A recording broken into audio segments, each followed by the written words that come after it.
আমরা গ্রুপ ডির যে প্র্যাকটিস সেট করছি এসএসসি গ্রুপ ডি, সামনে যেহেতু পরীক্ষা আছে, আজকে 1 নম্বর সেট।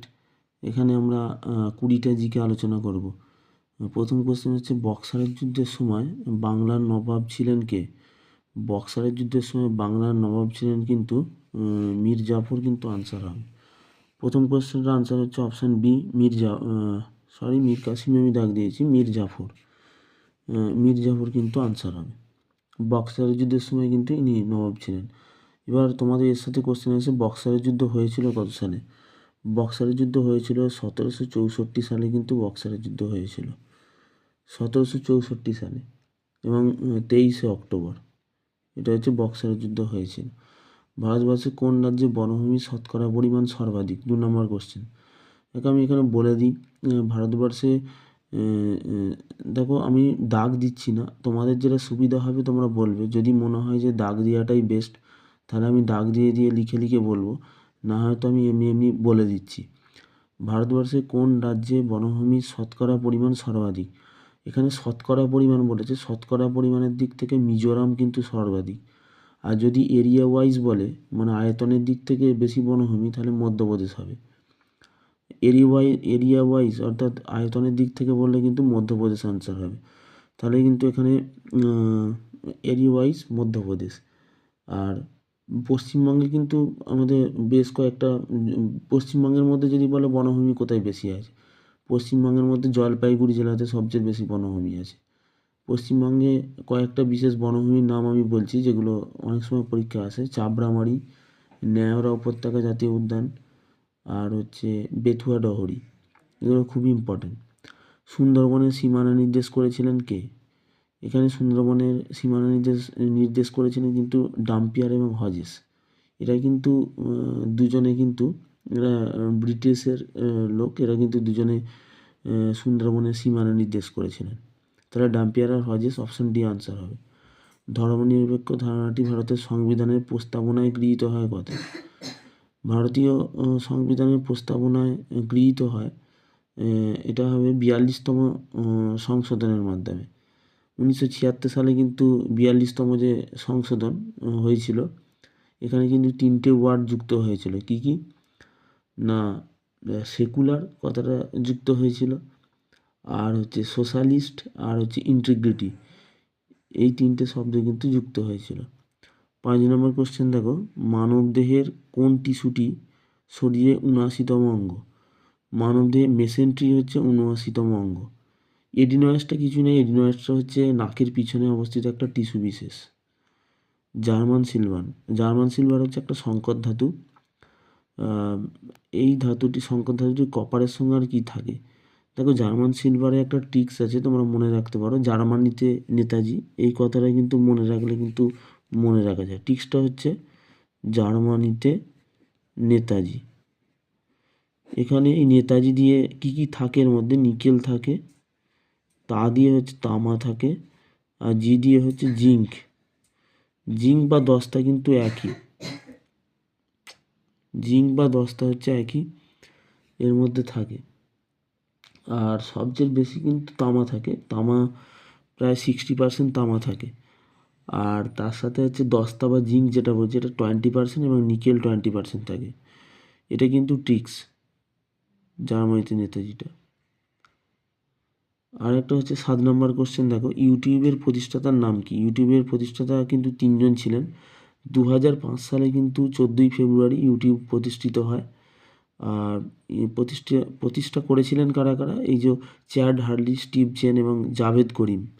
এবং এর মধ্যে 2006 সালে কিন্তু, 2005 সালে এটা প্রতিষ্ঠিত হয়, 2006 সালে গুগল কিন্তু ইউটিউবকে কিনে নেয়। আর এই জাভেদ করিমই প্রথম ভিডিও আপলোড করেছিলেন ইউটিউবে। আচ্ছা, next question 8 number, man of blood and iron. এটা হবে উত্তর, man and blood and iron নামে পরিচিত বিসমার্ক। কিন্তু এর সাথে মনে রাখবে, বিসমার্ক কে ছিলেন? জার্মানির প্রথম চ্যান্সেলর ছিলেন। হিটলারের একটা গ্রন্থ আছে যেটা কিন্তু পরীক্ষা অনেক সময় দেয়, সেটা হচ্ছে মেইন ক্যাম্প। আর ভারতের বিসমার্ক কাকে বলা হয়? যদি বলা হয় তাহলে সর্দার বল্লভভাই প্যাটেলকে। অলিম্পিক ইতিহাসে সর্বোচ্চ পদক বিজেতাকে অলিম্পিকে সর্বোচ্চ পদক জিতেছে মাইকেল ফেলপস। ইনি কোথাকার? আমেরিকান একজন সাঁতারু। ইনি 28টি পদক জিতেছিলেন। আর উসেইন বোল্ট, এই যে দেখতে পাচ্ছ, এটা উইলসেন বোল্ট লেখা আছে। যাই হোক, উসেইন বোল্ট দ্রুততম স্প্রিন্টার বা দৌড়বিদ ছিলেন, সবচেয়ে দ্রুততম দৌড়বিদ। ইনি কিন্তু বার্লিন বিশ্বকাপে দৌড়েছিলেন এবং দৌড়ে কিন্তু বিশ্ব রেকর্ডও করেছিলেন। এটা উসেইন বোল্ট। অনেক সময় দেওয়া হয় যে সবচেয়ে দ্রুততম দৌড়বিদ। ভারতের বেকারত্ব ঘনীভূত হয়ে আছে কোন ক্ষেত্রে? এটা আনসার হবে অপশান সি, সংগঠিত ক্ষেত্র এবং অসংগঠিত ক্ষেত্রে, দুটোই হবে। সংগঠিত ক্ষেত্র মানে যেখানে সরকারের নিয়ন্ত্রণ থাকে, আর অসংগঠিত ক্ষেত্র মানে যেখানে সরকারের নিয়ন্ত্রণ থাকে না। নেক্সট কোশ্চেন 11 নম্বর। মৌর্য শাসক বিন্দুসার নিম্নলিখিত কোন শাসককে মধুর, সুরা, ডুমুর এবং একজন দার্শনিক পাঠাতে অনুরোধ জানান? এটা হবে অ্যান্টিওকাস, প্রথম অ্যান্টিওকাস। Answer option A. ভারতের প্রাচীনতম পর্বতশ্রেণী কোনটি? ভারতের প্রাচীনতম পর্বতশ্রেণী কিন্তু আরাবল্লী। আরাবল্লী কিন্তু প্রাচীনতম। শুধু ভারতের নয়, বিশ্বের প্রাচীনতম ভঙ্গিল পর্বত বললে তখন কিন্তু আরাবল্লী উত্তর হবে। আর আরাবল্লীর কিন্তু একটা সিংহ আছে, যেটা সর্বোচ্চ সিংহ আরাবল্লীর হচ্ছে গুরু শিখর। আর এর সাথে একটু জেনে রাখা ভালো, নীলগিরির সর্বোচ্চ সিংহ হচ্ছে দোদা বেত্তা। 13 নম্বরটা দেখো, মোহাম্মদ বিন তুগলকের সৃষ্ট কৃষি দপ্তরের নাম কি? মোহাম্মদ বিন তুগলক একটা কৃষি দপ্তর সৃষ্টি করেছিলেন, যেটার নাম হচ্ছে দেওয়ানি কোহি। আর মোহাম্মদ বিন তুগলকের আর একটা নাম ছিল, এনার প্রকৃত একটা নাম ছিল মোহাম্মদ বিন তুগলকের, সেটা হচ্ছে জুনা খাঁ। তারপর আছে মেমোরি, আকার, ক্ষমতার ভিত্তিতে বিগ আয়রন টাইপ হিসেবে পরিচিত কম্পিউটার কোন ধরনের? এটা হচ্ছে মেন ফ্রেম কম্পিউটার।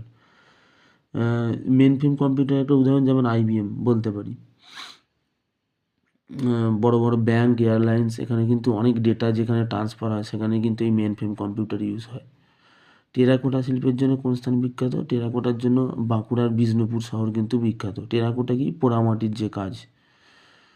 আর কোন সংশোধনীর মাধ্যমে ভারতীয় সংবিধানের 75 নম্বর ধারায় যোগ করা হয়েছে যে মন্ত্রী পরিষদে প্রধানমন্ত্রী সহ মোট মন্ত্রীদের সংখ্যা লোকসভার মোট সদস্য সংখ্যার 15%-এর অধিক হবে না? এটা হচ্ছে 91তম সংশোধন, যেটা 2003। বাংলা নামটি এসেছে কোথা থেকে? এটা নিয়ে অনেক বইতে কিন্তু অন্যরকম উত্তর থাকে। যাই হোক, এটা বং উপজাতি থেকে কিন্তু এসেছে। অপশান ডি আনসার হবে। ভারতীয় সংবিধানের পার্ট 5-এর ড্যাশ ধারা সুপ্রিম কোর্টের এখতিয়ার এবং পদ্ধতির স্বাধীনতার ক্ষমতা বর্ণনা করে? এটা হবে অপশান এ, 124 থেকে 147। ওয়ার্ল্ড প্যারা অ্যাথলেটিক গ্র্যান্ড প্রিক্স 2025-এর পদক তালিকায় শীর্ষ স্থান অর্জন করেছে ভারত। নিম্নলিখিত কোন কোন দেশ প্রায় 40 বছর সংঘাতের অবসান ঘটাতে শান্তি চুক্তিতে সম্মত হলো? 40 বছর ধরে এদের মধ্যে সংঘাত ছিল, অবশেষে শান্তি চুক্তিতে সম্মত হলো। কোন কোন দেশ? এটা হবে আর্মেনিয়া এবং আজারবাইজান। অপশান ডি কিন্তু আনসার হয়ে যাবে। আজকে এই পর্যন্তই ছিল ক্লাসটা। আমি যতটা বলার চেষ্টা করেছি তোমরা কিন্তু এগুলোকে নোট করে অবশ্যই প্র্যাকটিস করতে থাকবে। পরবর্তী আর ক্লাসটা ভালো লাগলে অবশ্যই চ্যানেলটিকে সাবস্ক্রাইব করে পাশে থাকবে, তাহলে পরবর্তী আপডেট অবশ্যই সবার আগে পেয়ে যাবে। ধন্যবাদ সবাইকে।